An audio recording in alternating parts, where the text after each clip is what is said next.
السلام علیکم ورحمۃ اللہ۔ ناظرین، آج کی اس نشست میں آپ کا مخلصانہ استقبال۔ آج کی اس نشست کو ہم اللہ تبارک و تعالیٰ کی تسبیح اور تحمید یعنی اس کی پاکی بیان کرنے اور اس کی تعریف کرنے، اس کا شکر بجا لانے کے لیے مخصوص کرتے ہیں۔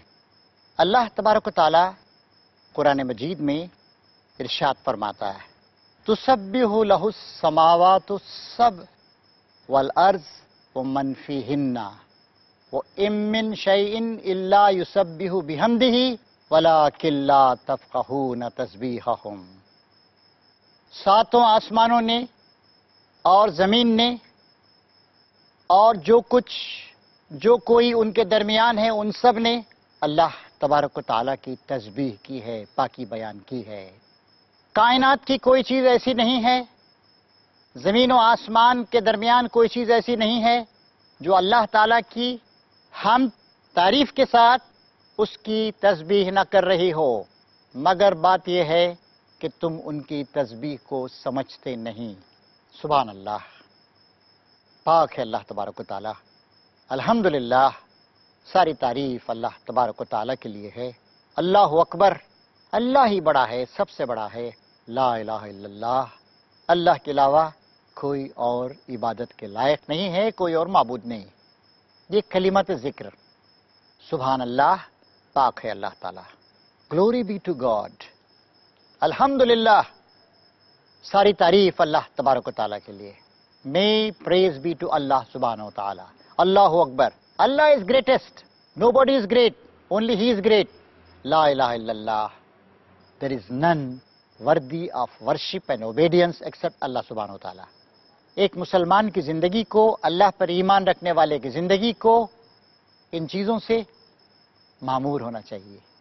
نبی کریم صلی اللہ علیہ وسلم نے ارشاد فرمایا ہے کہ تمہاری زبان اللہ تعالیٰ کے ذکر سے تر رہے، تمہارا دل اللہ تبارک و تعالیٰ کے حمد اور شکر کے جذبات سے بھرا ہوا رہے، اور تمہارا بدن اللہ تبارک و تعالیٰ کے آگے جھکا رہے، اور تمہاری زندگی اللہ تبارک و تعالیٰ کی راہوں پہ چلتی رہے، اور اللہ تعالیٰ کے احکام کے مطابق پوری کی پوری زندگی گزاری جائے۔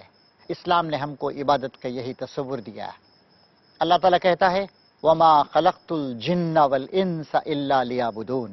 ہم نے جنات کو اور انسانوں کو سوائے اس کے کسی اور مقصد کے لیے نہیں پیدا کیا کہ وہ ہماری عبادت کریں۔ عبادت کا تصور اسلام میں محدود نہیں ہے۔ کائنات کی ہر چیز اللہ تعالیٰ کی بندگی کر رہی ہے۔ عبادت کا لفظ عبد سے بنا ہے۔ عبد کے معنی ہوتے بندہ، داس، سلیو آف گاڈ، اللہ کا بندہ۔ ساری کائنات اللہ تعالیٰ کی بندگی کر رہی ہے۔ یسبح لہ السماوات السبع والارض ومن فیہن۔ اللہ تعالیٰ ہی کی تسبیح بیان کر رہے ہیں، پاکی بیان کر رہے ہیں۔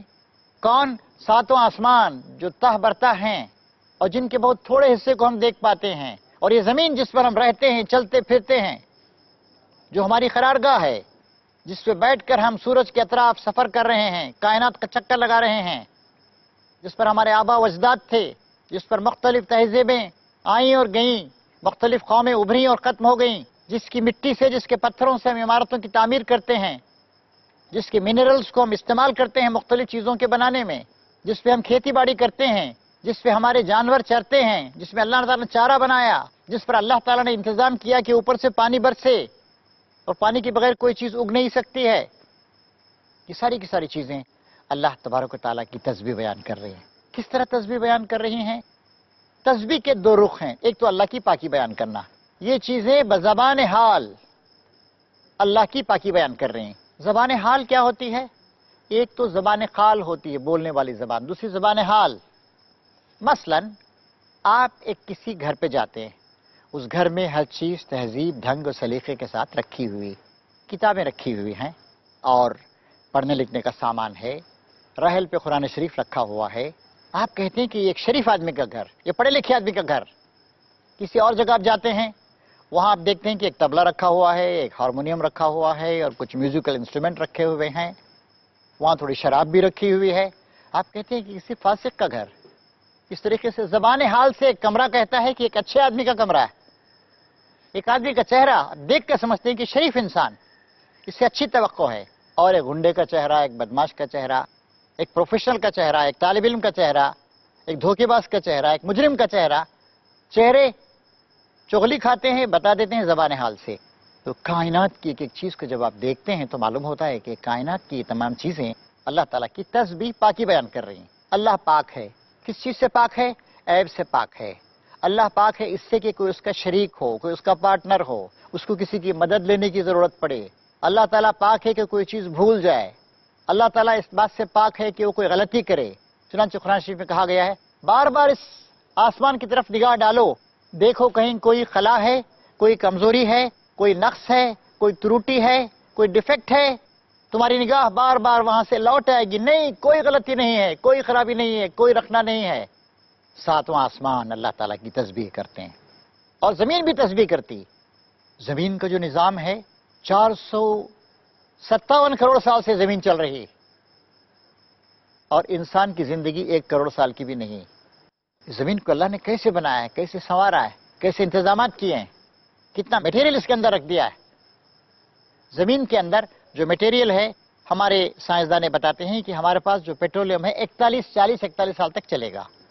وہ بتاتے ہیں کہ کوئلہ کب تک چلے گا. وہ بتاتے ہیں کہ اس میں یورینیم کتنا ہے.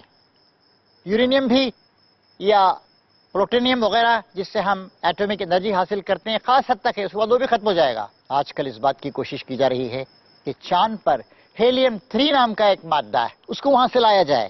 اور ہمارے سائنسدان بتاتے ہیں کہ ہیلیم 3 کو اگر چاند سے ہم لے کر آئیں تو زمین پر اگلے کئی لاکھ سال تک انسانوں کی جو انرجی کی، ارجا کی ضرورتیں وہ پوری کی پوری ہو سکتی ہیں. تو دیکھیے اللہ تعالیٰ نے کیا کیا انتظام کر رکھا ہے. زمین کے خزانے اگر ختم ہو جائیں تو ہم بہت کچھ چیزیں چاند سے لا سکتے ہیں.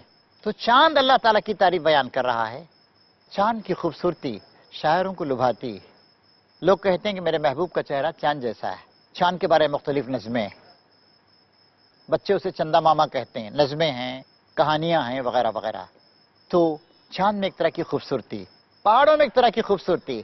اب جس جگہ بیٹھ کر ہم آپ سے خطاب کر رہے ہیں چونکہ یہاں کا منظر بڑا اچھا ہے، آپ کو بڑا اچھا لگ رہا ہے، ہمیں بھی کہتے ہیں بہت اچھا لگ رہا ہے. یہاں پر پرفضا مناظر، ہماری بلڈنگیں اور ہمارے شہر جہاں بڑی بڑی کانکریٹ کی بلڈنگز ہیں ان کو ہم کہتے ہیں کہ کانکریٹ جنگلز.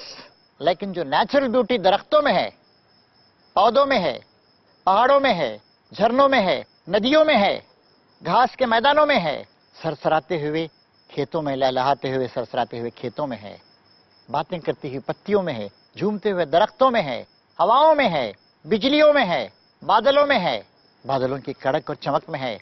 یہ خوبصورتی ہماری چیزوں کے اندر نہیں. یہ ساری کی ساری چیزیں اللہ تبارک و تعالیٰ کی تعریف بیان کر رہے ہیں. اللہ تبارک و تعالیٰ کی یہ ساری کی ساری چیزیں تسبیح بیان کر رہے ہیں. اللہ پاک ہے، اللہ نے ایسی چیزیں بنائی. ایک انسان کو آپ دیکھتے ہیں، میرا بچہ بڑا خوبصورت، میری بہن بہت اچھی ہے، میری بیوی بہت اچھی ہے. یہ سب اللہ تعالیٰ کی مہربانیاں ہیں. اللہ تبارک و تعالیٰ نے انسان کو بہت خوبصورت بنایا، انسان کو ٹھیک ٹھیک بیلنس کے ساتھ پیدا کیا، انسان کے اعضاء کو درست کیا. اللہ تعالیٰ نے پھول بنائے، پتیاں بنائی، 1000 قسم کے پھول. گلہائے رنگ رنگ سے ہے زینت چمن، گلہائے رنگ رنگ سے ہے زینت چمن، ہر رنگ میں بہار کا اس بات چاہیے. پھولوں کی خوشبوئیں الگ ہیں، پتیاں الگ ہیں، کیفیتیں الگ ہیں، موسم الگ ہیں. دنیا کے مختلف ممالک میں مختلف قسم کے پھول پائے جاتے ہیں. اس طریقے سے اللہ تعالیٰ کی بنائی ہوئی ہر چیز بہت ہی خوب ہے، بہت ہی خوبصورت ہے، اور ہر چیز اللہ تبارک و تعالیٰ کی تسبیح بیان کر رہی. اللہ تعالیٰ کہتا ہے کہ کائنات کی کوئی چیز ایسی نہیں ہے جو اللہ تعالیٰ کی حمد، اس کی تعریف کے ساتھ اس کی تسبیح، اس کی پاکی نہ بیان کر رہی ہو. وَلَٰكِن لَّا تَفْقَهُونَ تَسْبِيحَهُمْ. بات یہ ہے کہ تم ان کی تسبیح کو نہیں سمجھتے. تسبیح کے ایک معنی تو یہ ہیں کام میں مصروف رہنا. تسبیح کے دوسرے معنی ہیں اللہ کی پاکی بیان کرنا. اور جیسے میں نے آپ سے عرض کیا کہ زبان حال سے یہ ساری کی ساری چیزیں اللہ تعالیٰ کی پاکی بیان کر رہی ہیں کہ ہمیں کسی نے بنایا ہے، وہ اللہ ہے، وہ خدا ہے، وہ پروردگار ہے، وہ گاڈ ہے. مختلف نام اللہ تبارک و تعالیٰ کے لیے ہیں. اور پھر ان چیزوں کا جب ہم مطالعہ کرتے ہیں، ایک پتا کس طریقے سے پروان چڑھتا ہے، پتے کی نسیں ہوتی ہیں، پتے کے اندر کس طریقے سے پانی وغیرہ پہنچتا ہے زمین سے، مختلف کیمیکلز پہنچتے ہیں اس کی غذا کے لیے. پتا کس طریقے سے ہوا کو لیتا ہے جس میں آکسیجن بھی ہے، نائٹروجن بھی ہے، کاربن ڈائی آکسائڈ بھی ہے، کاربن ڈائی آکسائڈ کو رکھ لیتا ہے، آکسیجن کو پھر دوبارہ بھیج دیتا ہے. کتنا بڑا کام ہے جو پتا کر رہا ہے. ہماری زمین پر جو کاربن ڈائی آکسائڈ یا کاربن مونو آکسائڈ بن جاتی ہے، انسان کی سانس سے بنتی ہے، کارخانوں کے دھوئیں سے بنتی ہے، مختلف کیمیکلز کے ویپر سے بنتی ہے، کاروں کا ایگزاسٹ ہوتا ہے، پیٹرول جلتا ہے، اس سے بنتی ہے. ان سب کو پاک صاف کرنے کا صرف ایک ذریعہ ہے، وہ ہے درختوں کی پتیاں. اسی لیے کہا جاتا ہے کہ ہماری زمین پر فارسٹ کور 30% ہونا چاہیے. کم سے کم اتنے زمین پر درخت ہونے چاہیے تاکہ ہماری آکسیجن ہمیں ملتی رہے، کاربن ڈائی آکسائڈ جو ہے ہمارا دور ہوتا رہے. تو اس طریقے سے ہم دیکھتے ہیں کہ یہ ساری کی ساری چیزیں، سارے پھول، ساری پتیاں، ساری نہریں، یہ سب کے سب اللہ تبارک و تعالیٰ کی تعریف بیان کر رہی ہیں اور اللہ تعالیٰ کی تسبیح بیان کر رہی ہیں. اس بات پر ہمیں اور آپ کو غور کرنا چاہیے. اس سے ایک بات یہ نکلتی ہے، ابھی یہاں پر ہم 1-2 منٹ کے بعد آپ سے اجازت چاہیں گے بریک کے لیے، اور پھر اس کے بعد انشاءاللہ پھر ہم یہ بتائیں گے کہ جب کائنات کا ذرہ ذرہ اور کائنات کی ہر چیز اللہ تبارک و تعالیٰ کی تعریف کر رہی ہے، تسبیح بیان کر رہی ہے، تو ہم پر کیا ذمہ داری عائد ہوتی ہے. یہاں پر مجھے ایک بات یاد آتی ہے، نبی کریم صلی اللہ علیہ وسلم کی ایک حدیث. آپ ارشاد فرماتے ہیں، کلمتانی خفیفتانی علی اللسان ثقیلتانی فی المیزان حبیبتانی الی الرحمن. کیا پیارے الفاظ ہیں نبی کریم صلی اللہ علیہ وسلم کے، قربان جائیے. فرماتے ہیں آپ، 2 کلمے ایسے ہیں، 2 الفاظ جو زبان پہ بڑے ہلکے پھلکے ہیں، اور اللہ تعالیٰ کے پاس جو عمل کی میزان ہے اس میں بڑے ہی بھاری اور وزنی ہیں، اور خدائے رحمان کے پاس وہ بہت زیادہ محبوب ہیں. سبحان اللہ و بحمدہ، سبحان اللہ العظیم، سبحان اللہ و بحمدہ. پاک ہے اللہ تعالیٰ اور حمد بھی اسی کے لیے. سبحان اللہ العظیم، پاک ہے اللہ تعالیٰ جو بڑی شان والا ہے. ان 2 کلمات کے بارے میں نبی کریم صلی اللہ علیہ وسلم نے ارشاد فرمایا کہ یہ 2 کلمے ایسے ہیں جو زبان پہ بولنے پہ بڑے ہلکے پھلکے ہیں، پھولوں کی طرح، پھولوں کی پتیوں کی طرح، لیکن عمل کی میزان میں آپ کو ثواب دلانے کے لیے بہت زیادہ وزنی اور قیمتی ہیں. اور خدائے رحمان الرحیم جو ہماری ساری تعریفوں اور ہماری ساری تسبیحوں کا مستحق ہے، اس کے پاس بڑے ہی محبوب. اسی لیے نبی کریم صلی اللہ علیہ وسلم نے ارشاد فرمایا کہ تم ہر وقت اپنی زبان کو اللہ تعالیٰ کی تعریف سے تر رکھو. وہ زبان قابل قدر ہے جس کے ذریعے ہم اللہ تبارک و تعالیٰ کی ہمیشہ تعریف کرتے رہیں. نبی کریم صلی اللہ علیہ وسلم ہر وقت اللہ تعالیٰ کی تعریف کرتے رہتے تھے، مغفرت کی دعا کرتے رہتے تھے. آپ کہتے تھے میں دن میں 70 مرتبہ اللہ تبارک و تعالیٰ سے معافی طلب کرتا ہوں. استغفر اللہ کا کلمہ ہے، اے اللہ میں تجھ سے معافی طلب کرتا ہوں، تجھ سے عفو درگزر کا طلبگار ہوں. کیوں بار بار آپ طلب کرتے تھے؟ یہ دیکھیے جب مکہ فتح ہو گیا تو اللہ تعالیٰ نے کہا اذا جاء نصر اللہ والفتح، جب اللہ تعالیٰ کی مدد آ جائے اور فتح نصیب ہو جائے. وَرَأَيْتَ النَّاسَ يَدْخُلُونَ فِي دِينِ اللَّهِ أَفْوَاجًا، اور جب تم دیکھو گے لوگ جوق در جوق اللہ تعالیٰ کے دین میں داخل ہو رہے ہیں. فَسَبِّحْ بِحَمْدِ رَبِّكَ وَاسْتَغْفِرْ إِنَّهُ كَانَ تَوَّابًا. اس وقت آپ اللہ تعالیٰ کی تسبیح بیان کیجئے، پاکی بیان کیجئے، اور اپنے رب کی حمد کے ساتھ، تعریف کے ساتھ اس کی تسبیح بیان کیجئے. واستغفر، اس سے معافی طلب کیجئے. انہ کان توابا، یقیناً وہ بڑا توبہ قبول کرنے والا. یعنی آپ کے اندر کبھی فخر و غرور کا جذبہ نہیں پیدا ہو.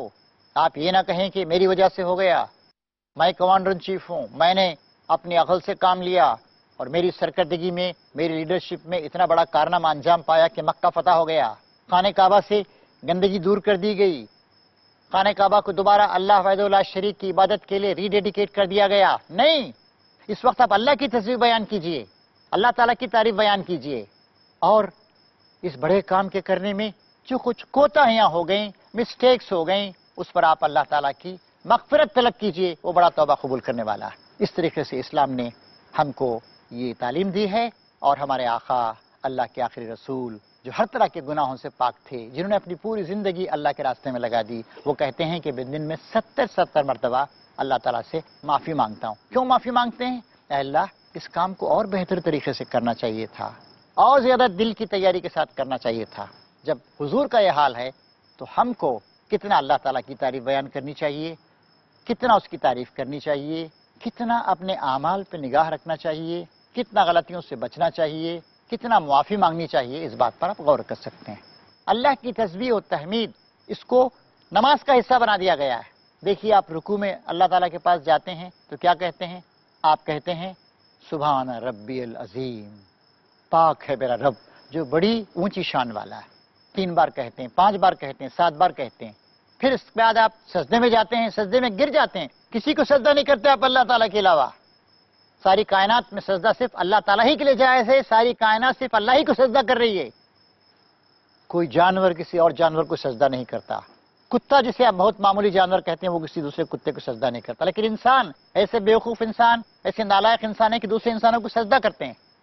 نبی کریم صلی اللہ علیہ وسلم نے فرمایا اگر کسی دوسرے انسان کے لیے سجدہ کرنے کی اجازت ہوتی تو میں بیوی سے کہتا کہ شوہر کو سجدہ کرو، لیکن نہیں، اللہ کے علاوہ کسی کے لیے سجدہ کرنا جائز نہیں۔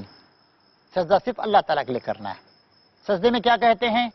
سبحان رب العلا، پاک ہے میرا رب جو بڑی اونچی شان والا ہے۔ نماز شروع کرتے ہیں سبحانک اللہم و بحمدک و تبارک اسمک و تعالی جدک۔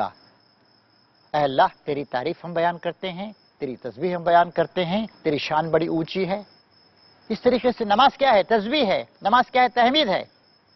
التحیات میں کیا کہتے ہیں؟ التحیات للہ والصلوات والطیبات، میری ساری قولی عبادتیں، زبانی عبادتیں اللہ تعالیٰ کے لیے ہیں۔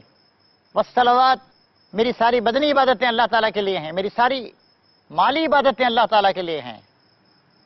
اس طریقے سے اللہ تعالیٰ نے ہم کو نماز میں سکھایا ہے کہ اللہ کی تعریف بیان کرو، اور دن میں بھی کوئی اچھی چیز دیکھتے ہیں سبحان اللہ، پاک ہے اللہ، غلطی ہوئی کہتے ہیں استغفر اللہ، اللہ معافی چاہتا ہوں۔ کوئی بڑا کام ہوا کہتے ہیں اللہ اکبر، اللہ ہی بڑا ہے، بار بار یاد دلاتے ہیں لا الہ الا اللہ۔ حضور نے فرمایا کہ لا الہ الا اللہ کا زیادہ سے زیادہ ذکر کر کے اپنے ایمان کو تازہ کرتے رہو کہ اللہ وہی الہ ہے، وہی معبود ہے، وہی خالق ہے، وہی پروردگار ہے۔ نبی کریم صلی اللہ علیہ وسلم نے یہ بھی فرمایا کہ تم اگر کسی چھوٹی سی مجلس میں اللہ کو یاد کر رہے ہو، اللہ بھی فرشتوں کی چھوٹی مجلس میں تمہیں یاد کرتا ہے۔ تم اگر چپکے چپکے یاد کرتے ہو اللہ تعالیٰ کو تو اللہ تعالیٰ بھی تمہیں چپکے چپکے یاد کرتا ہے۔ تم اگر زور سے بالجہر یاد کرتے ہو اللہ بھی بالجہر یاد کرتا ہے۔ تم ایک مجلس میں، انسانوں کی مجلس میں اللہ کا ذکر کرتے ہو، دیکھیے اس مجلس میں اللہ تعالیٰ کا ذکر کر رہے ہیں، اللہ تعالیٰ اس سے بہتر مجلس میں یعنی فرشتوں کی مجلس میں تمہیں یاد کرتا ہے۔ اللہ تعالیٰ نے کہا ہے فَاذْكُرُونِي وَاذْكُرْكُمْ وَاشْكُرُوا لِي وَلَا تَكْفُرُونَ، تم مجھے یاد رکھو میں تمہیں یاد رکھوں گا، تم میرے شکر گزار رہو اور کفران نعمت مت کرو۔ اس طریقے سے محترم بھائیوں اور بہنوں، اللہ پر ایمان رکھنے والے ہر مرد، ہر عورت، ہر بچے، اس کا فریضہ ہے کہ ہر وقت اللہ تبارک و تعالیٰ کو یاد رکھے، اللہ کی تعریف کرتا رہے۔ لیکن ایک اور بات یاد رکھیے، سبحان اللہ بھی کہہ رہے ہیں، الحمدللہ بھی کہہ رہے ہیں، اللہ اکبر بھی کر رہے ہیں، دل کہیں اور ہی ہے۔ اللہ تعالیٰ ایسی عبادتوں کو قبول نہیں کرتا جس کے پیچھے جذبہ نہ ہو، جس کے پیچھے دل نہ ہو، جس کے پیچھے عقل نہ ہو۔ تو یہ جو ذکر کے کلمات ہیں ان کا مقصد یہ ہے کہ آپ کے اندر بھلائی اور پاکیزگی پیدا ہو جائے۔ آپ کو غصہ آ جاتا ہے، آپ استغفر اللہ کہتے ہیں اللہ مجھے معاف کر دے، میں تیری پناہ لیتا ہوں، استغفار کرتے ہیں آپ تاکہ آپ غصے پر قابو پائیں۔ اعوذ باللہ من الشیطان الرجیم کہتے ہیں آپ، میں اللہ تبارک و تعالیٰ کی پناہ لیتا ہوں شیطان مردود کے مکر سے اور اس کے شر سے بچنے کے لیے۔ بسم اللہ الرحمن الرحیم کہتے ہیں، اے اللہ تیرے نام سے شروع، تو جو بڑا مہربان ہے، بڑا رحم فرمانے والا ہے، یعنی تیری مدد سے اور تیرے ذریعے سے میں اس کام کو کر رہا ہوں، تیرے احکام کے مطابق کروں گا، تیری نافرمانی نہیں کروں گا۔ تو ذکر کا مقصد یہی ہے، ذکر کے پیچھے فکر ہونا چاہیے۔ صرف ذکر ہے تو اس کے پیچھے فکر نہیں ہے تو ذکر کی قیمت، ذکر ایک بے قیمت چیز ہو کر رہ جائے گا۔ اللہ تبارک و تعالیٰ، اس کی نگاہ آپ کی نیتوں پر ہے، آپ کے دل پر ہے۔ اللہ تبارک و تعالیٰ ہمیشہ دیکھتا رہتا ہے کہ بندہ وہ صرف کچھ ایسے اعمال کر رہا ہے، اس کے پیچھے فکر بھی ہے یا نہیں۔ آپ اگر نماز پڑھیں لیکن یوں ہی نماز پڑھیں آپ خالی خلی، تو آپ کو اس نماز کا بہت کم ثواب ملے گا یا ثواب نہیں ملے گا۔ اسی لیے ذکر کا مقصد یہ ہے کہ ہم اللہ تعالیٰ کو ہمیشہ یاد کرتے رہیں۔ اللہ تعالیٰ کہتا ہے وَاذْكُرُوا اللَّهَ كَثِيرًا لَعَلَّكُمْ تُفْلِحُونَ، اللہ تعالیٰ کو بہت زیادہ یاد کرو تاکہ تم فلاح پاؤ۔ جمعہ کی نماز کے بارے میں کہا گیا فَإِذَا قُضِيَتِ الصَّلَاةُ فَانتَشِرُوا فِي الْأَرْضِ وَابْتَغُوا مِن فَضْلِ اللَّهِ وَاذْكُرُوا اللَّهَ كَثِيرًا لَعَلَّكُمْ تُفْلِحُونَ۔ جب جمعہ کی نماز ختم ہو جائے تو زمین میں پھیل جاؤ اور اللہ تعالیٰ کا فضل تلاش کرو یعنی کماؤ، محنت کرو اور اللہ تعالیٰ کو کثرت کے ساتھ یاد کرتے رہو زیادہ سے زیادہ، تاکہ اللہ تبارک و تعالیٰ جو ہے وہ تم کو فلاح عطا فرمائے، تاکہ تم فلاح پاؤ۔ یہ بھی فرمایا اللہ کے رسول نے، ایک مجلس بھی اگر تم نے ایسی گزاری کہ تم نے اللہ تعالیٰ کو یاد نہیں کیا تو اللہ تعالیٰ کے عذاب کے تم مستحق ہو گئے۔ اللہ کے اتنے احسانات ہیں ہر وقت ہم پر، اللہ کی رحمتیں اس طرح چھائی ہوئی ہیں، اس کا آسمان چھایا ہوا ہے، اس کی ہوا ہمیں آکسیجن دے رہی ہے، اس کا دل دھڑک رہا ہے، اس کی دی ہوئی رگوں میں خون بہ رہا ہے، کہ ایک لمحے کے لیے بھی اللہ تعالیٰ کا ذکر ہم نہ کرے بات صحیح نہیں ہے۔ ہر وقت اللہ کو یاد رکھیں، نمازوں میں یاد رکھیں۔ رات کو سوتے وقت اللہ کے رسول نے اپنی پیاری بیٹی حضرت فاطمہ کو تسبیح فاطمہ جسے کہتے ہیں 33 بار سبحان اللہ، 33 بار الحمدللہ، 34 بار اللہ اکبر، 100 ہو گئے جملہ، اس کی تعلیم نبی کریم صلی اللہ علیہ وسلم نے دی۔ تو اس طریقے سے ہم اس کو اپنا وتیرہ اور شیوہ حیات بنا لیں کہ ہر وقت ہم اللہ تبارک و تعالیٰ کی تعریف کرتے رہیں گے، جیسے اس کائنات کی ہر چیز اللہ کی تعریف کر رہی ہے، اللہ کی تسبیح بیان کر رہی ہے۔ آئیے ایک بار پھر کہیں سبحان اللہ والحمدللہ ولا الہ الا اللہ واللہ اکبر ولا حول ولا قوۃ الا باللہ العلی العظیم، وآخر دعوانا ان الحمدللہ رب العالمین۔